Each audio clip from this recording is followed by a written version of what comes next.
A little boy, a boy of 10, lay sick in his home in Washington. His name was Tom, but they called him Tad, and he would only take medicine from his father. Only take medicine from his father, who was to make a speech the next day in a place a half-day's ride away by train, and the speech that he was to deliver not yet fully written. The father of the little boy said he must go, but his wife, the boy's mother, scolded and said no, he should not go. But the father went, riding in a train that rocked and shook so he could not write and pen the words to the speech that he must make. Finally, the train arrived at its destination, and the man and his party went to the home of his host for the night.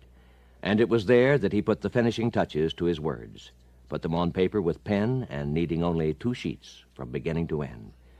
Then the next day he mounted a horse, a small bay, and his long legs dangled almost to the ground. And he rode along with the large procession from the house where he had passed the night to the speaker's platform that was much too small, and where he sat for many long hours, because he was not the only speaker, nor even the main speaker, and the man who spoke before him did so for 2 interminable hours. But then it was President Abraham Lincoln's turn to speak on that day just 100 years ago this week, on November 19th, 1863, and he spoke only 270 words, the Gettysburg Address. On Sunday, November 17, 1963, Frank McGee signed on for NBC's Monitor with a look at Abraham Lincoln's Gettysburg Address. Lincoln's famous speech was about to celebrate its 100th anniversary. 77 years ago, our fathers brought forth on this continent a new nation, conceived in liberty and dedicated to the proposition that all men are created equal. Now we're engaged in a great civil war, testing whether that nation or any nation so conceived and so dedicated can long endure. We are met on a great battlefield of that war. We've come to dedicate a portion of that field as a final resting place for those who here gave their lives that that nation might live. It's altogether fitting and proper that we should do this. But in a larger sense, we cannot dedicate, we cannot consecrate, we cannot hallow this ground. The brave men, living and dead, who struggled here have consecrated it far above our poor power to add or detract. The world will little note nor long remember what we say here, but it can never forget what they did here. It is for us, the living, rather to be dedicated here to the unfinished work which they who fought here have thus far so nobly advanced. It is rather for us to be here dedicated to the great task remaining before us, that from these honored dead we take increased devotion to that cause for which they gave the last full measure of devotion.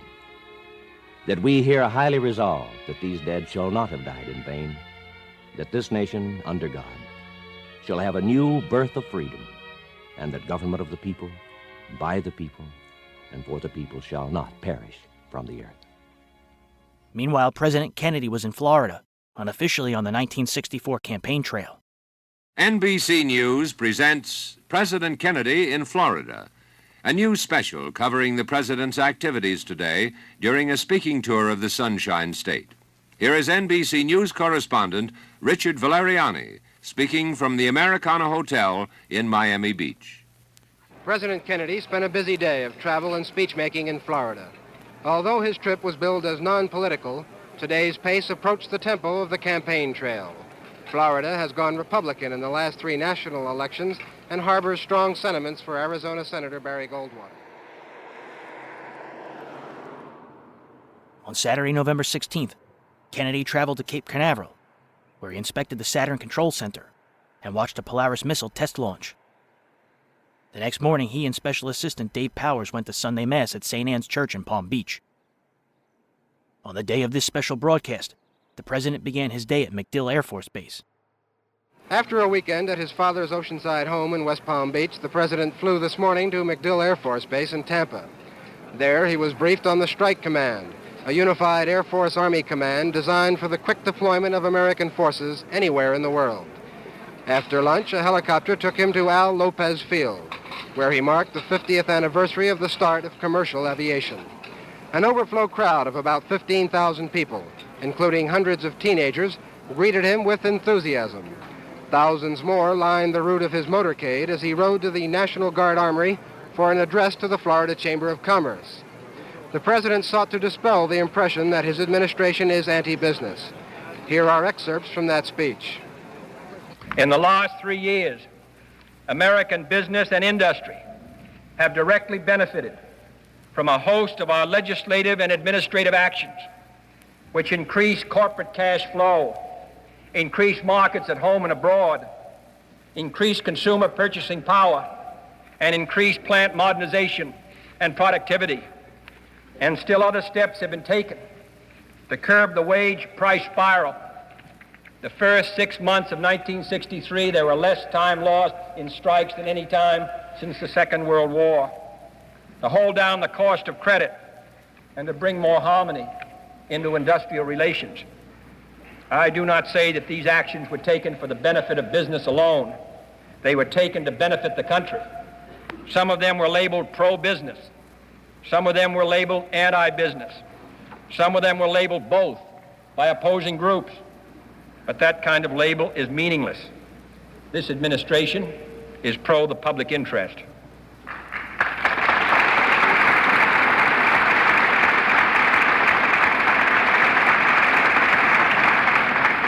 Nor do I say that all of these policies could please all American businessmen all of the time.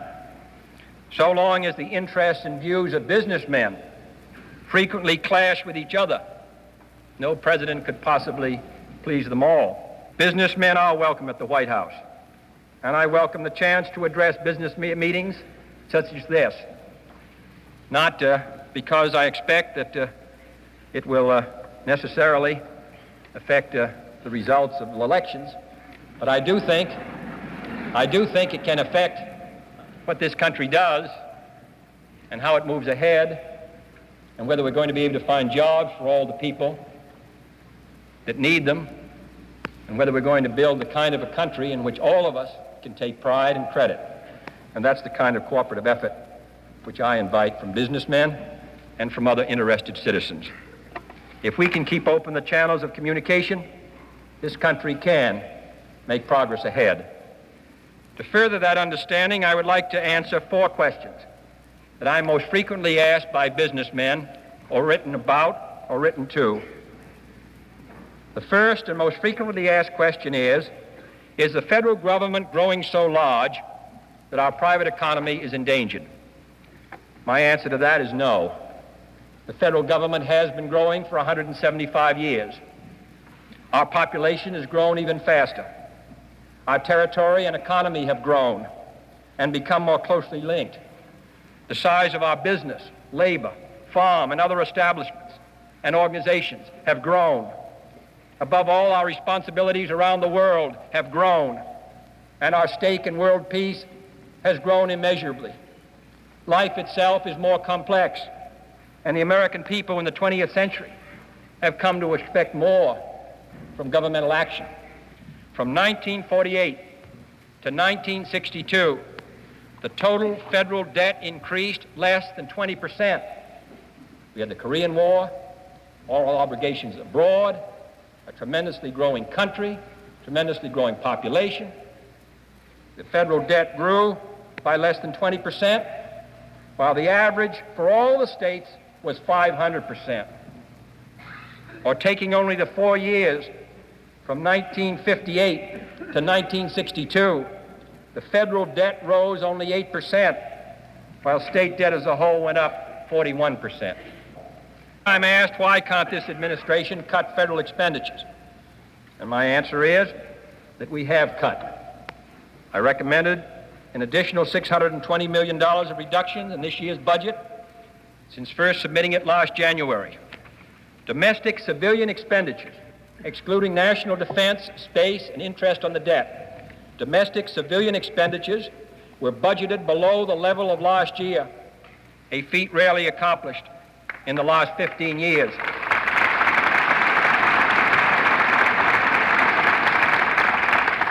Once 16% larger than state and local expenditures, our federal civilian expenditures are now 43% smaller. Finally, the question arises, will the fiscal policies of the government lead to inflation?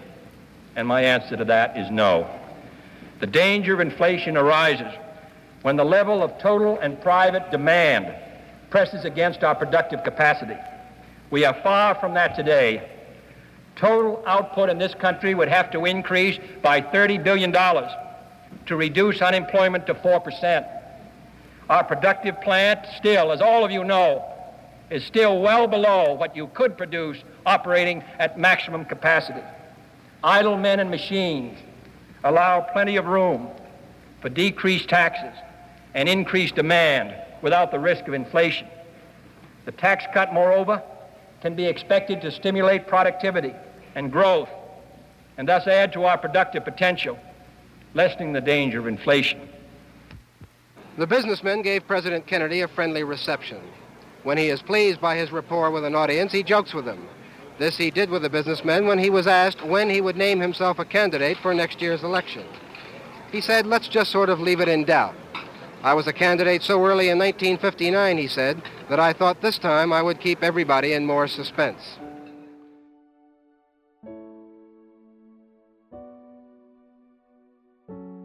Photos from this trip, which would be the president's last to Florida, which had voted Republican in the previous two presidential elections, show Kennedy smiling brightly, as did fellow Americans, especially those who shook his hand or lined the roads alongside the 28-mile path his motorcade took in Tampa Bay.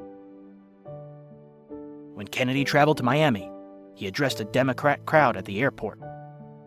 Ladies and gentlemen, I've been making nonpartisan speeches all day, and I'm glad to come here as a Democrat and express my pleasure as a Democrat.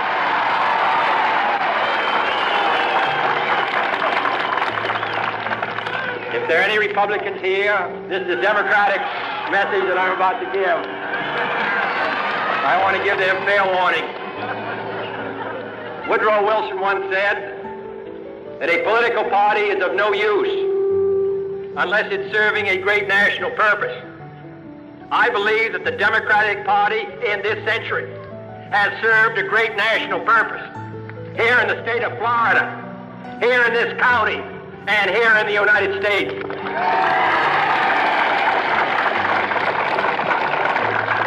We have been for the last 3 years attempting to build upon a framework and platform built by other distinguished Democratic presidents who went before, Harry Truman and Franklin Roosevelt, who make it possible for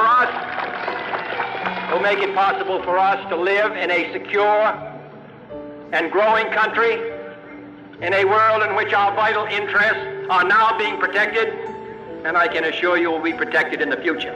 What is it we want to do? I want to see us assist colleges to provide dormitories and classrooms, to take care of the 7.5 to 8 million boys and girls who are going to try to go to college in 1970, and will if we make the right decision now.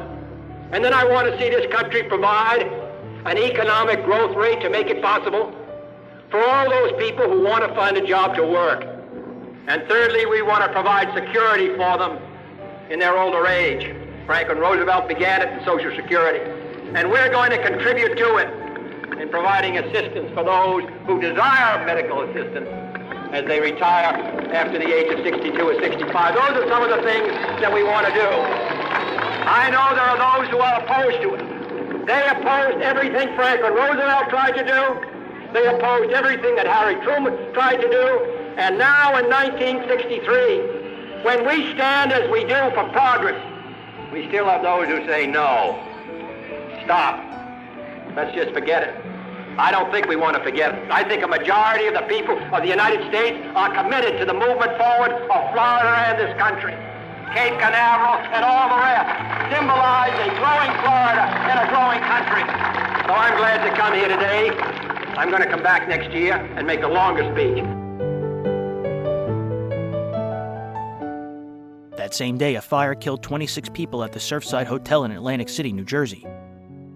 During the off-season, the hotel served as a convalescent home for elderly people. 10 bodies were never recovered, and only 2 of the 15 could be identified. A former mental patient and convicted arsonist would be arrested for the crime. He confessed he poured gasoline into the hotel's boiler and set it ablaze. However, an Atlantic City grand jury did not find probable cause to return an indictment. That evening, NBC TV's Huntley Brinkley Report featured a 4-minute news feature on the Beatles, It was the group's first appearance on American TV. A helicopter then brought him to the Americana Hotel, where he addressed the Inter-American Press Association, a gathering of the hemisphere's editors and publishers. The president spoke in the huge grand ballroom, with the flags of all the American republics as a backdrop. He was flanked by lighted candles at both ends of the speaker's table. Here are the highlights of that speech. We intend to support strongly the leadership of the new Inter-American Committee for the Alliance for Progress, and why we are working to clear away unnecessary obstacles to the swift administration of United States contributions. But necessary concentration on obstacles and improvements should not obscure the fact that the Alianza para el Progreso has also made important progress. We have created new machinery for inter-American cooperation. The United States has committed $2.3 billion to the Alianza, and the Latin American nations have committed billions more. In many countries, there have been new efforts at land reforms and tax reforms, education and agriculture.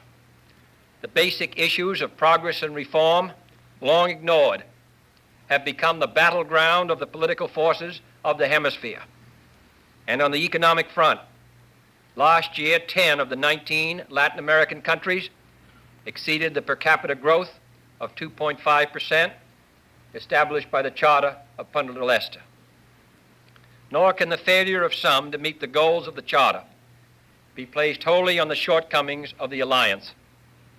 No amount of external resources, no stabilization of commodity prices, no new inter-American institutions can bring progress to nations which do not have political stability and determined leadership.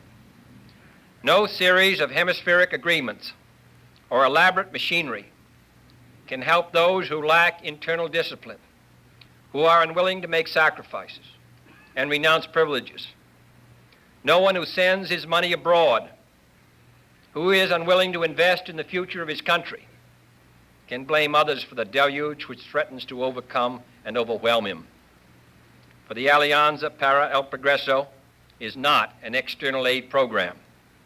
It is more than a cooperative effort to finance development plans. It is a battle for the progress and freedom of all of our nations, and it must be fought on every front of national interest and national need. First is the front of social justice. It is impossible to have real progress as long as millions are shut out from opportunity and others forgiven obligations. In my own country, we have prepared legislation and mobilized the strength of the federal government to ensure to American Negroes and all other minorities access to the benefits of American society.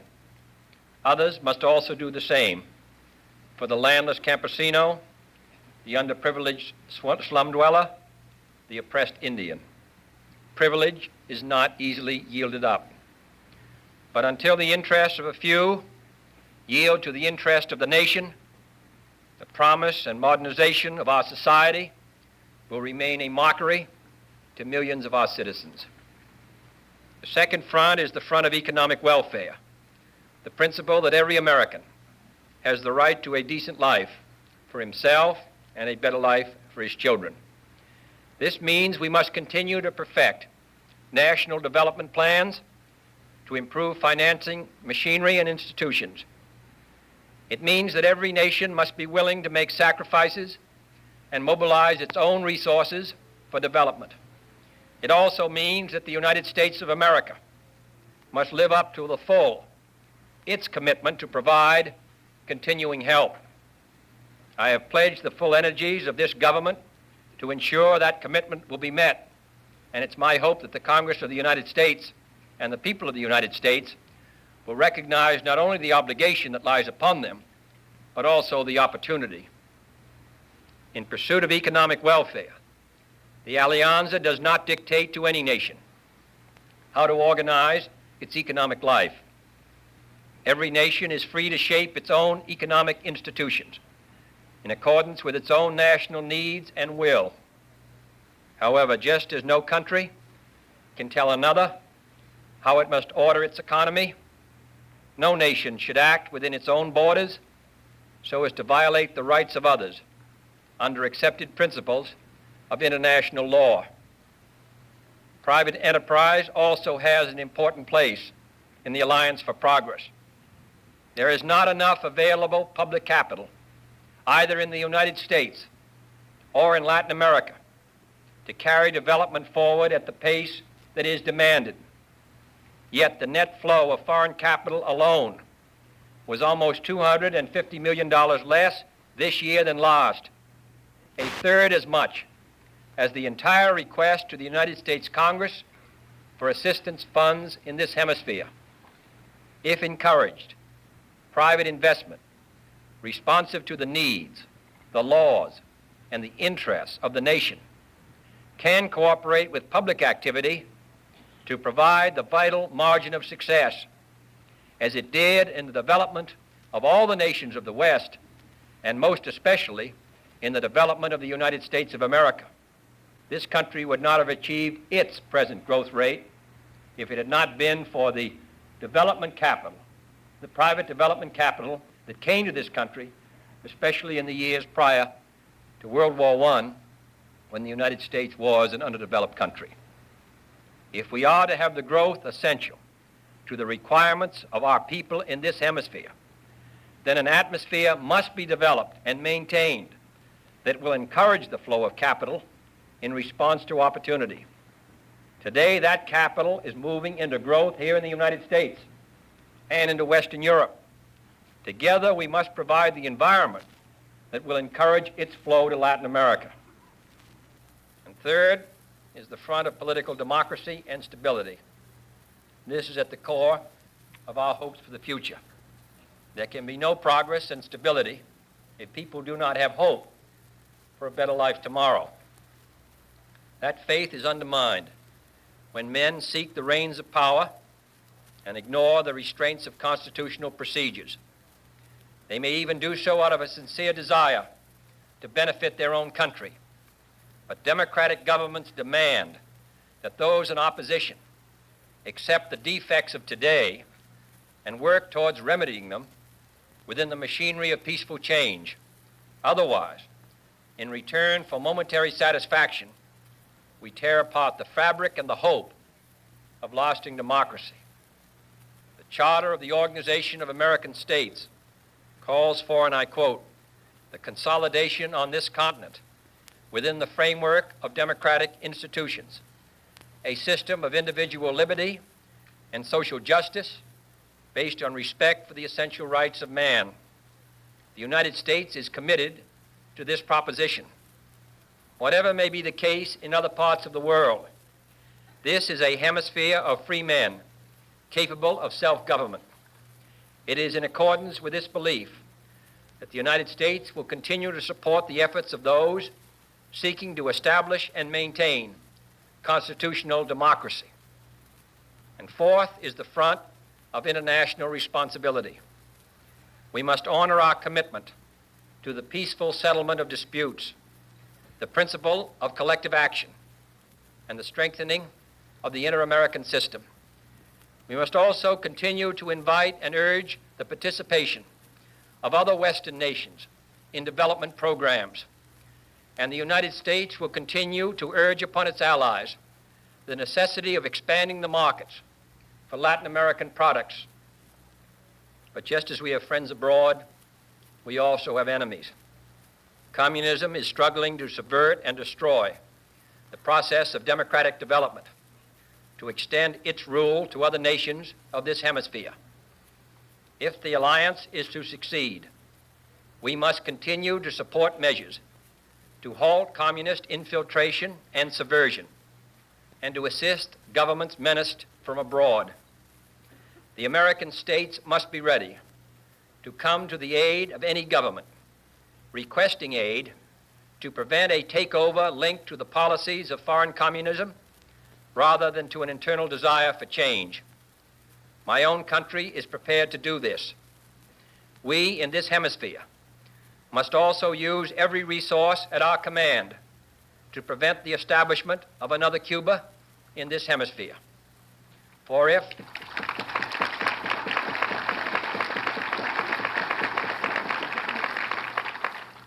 there is one principle which has run through the long history of this hemisphere, it is our common determination to prevent the rule of foreign systems or nations in the Americas. We have ultimately won this battle against every great power in the past. We will continue to wage it and win it. And as we gain momentum and strength, the appeal and force of communism will greatly diminish. This has already begun to happen. Castroism, which a few years ago commanded the allegiance of thousands in almost every country, today has far fewer followers scattered across the continent. Experience in China, the Soviet Union, and in Cuba itself has revealed that the promises of abundance under tyranny are false. We ourselves can prove that democratic progress is the surest answer to the promises of the totalitarians. These are the many fronts of the Alliance for Progress. The conduct of those fronts, the steady conquest of the surely yielding enemies of misery and hopelessness, hunger and injustice is the central task for the Americas in our time. But no sense of confidence, of optimism in the future of the hemisphere as a whole can conceal our feelings at the self-inflicted exile of Cuba from the Society of American Republics. The genuine Cuban Revolution, because it was against the tyranny and corruption of the past, had the support of many whose aims and concepts were democratic. But that hope for freedom and progress was destroyed. The goals proclaimed in the Sierra Maestra were betrayed in Havana. It is important to restate what now divides Cuba from my country and from the other countries of this hemisphere. It is the fact that a small band of conspirators has stripped the Cuban people of their freedom and handed over the independence and sovereignty of the Cuban nation to forces beyond the hemisphere. They have made Cuba a victim of foreign imperialism, an instrument of the policy of others, a weapon in an effort dictated by external powers to subvert the other American republics. This and this alone divides us. As long as this is true, nothing is possible. Without it, everything is possible. Once this barrier is removed, we will be ready and anxious to work with the Cuban people in pursuit of those progressive goals which a few short years ago stirred their hopes and the sympathy of many people throughout the hemisphere.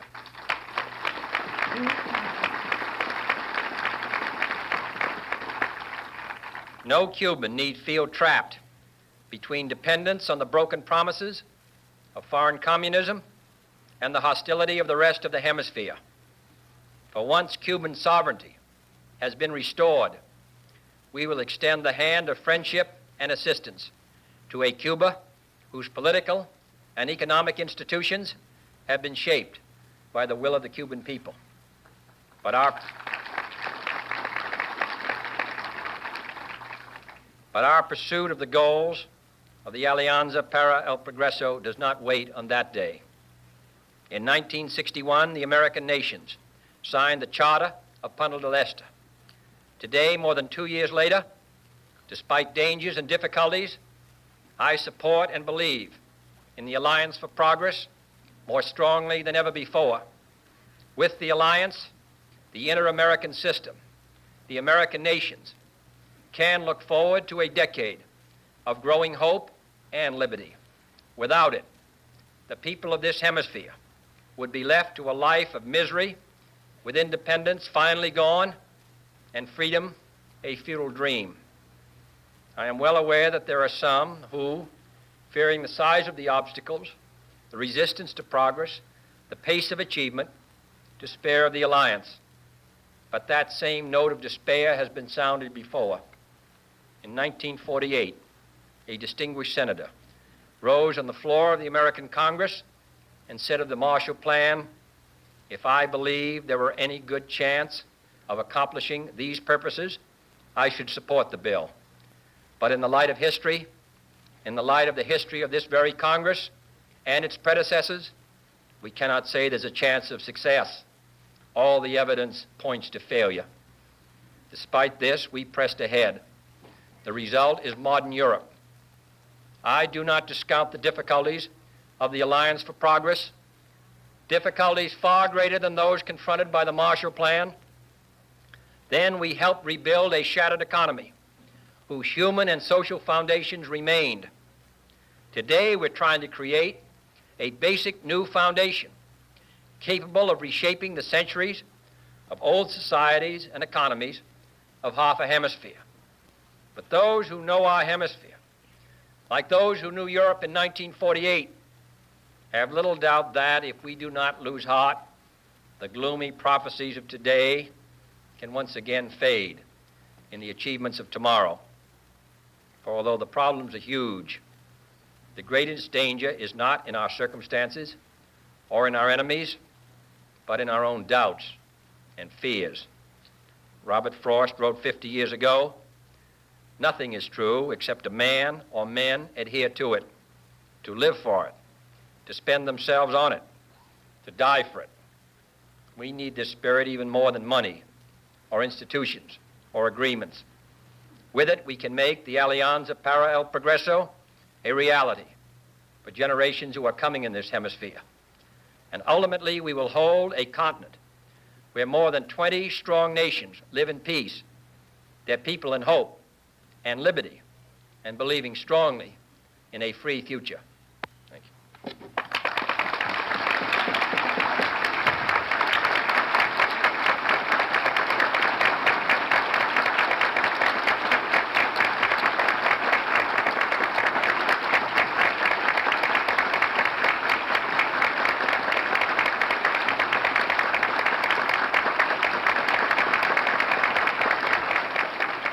President Kennedy, one of our most popular presidents ever in Latin America, was given a tremendous ovation following his speech. He reaffirmed this country's strong commitment to the Alliance for Progress, but indirectly criticized Argentina and military takeovers in Latin America for interfering with alliance goals. Argentina has just seized American oil properties.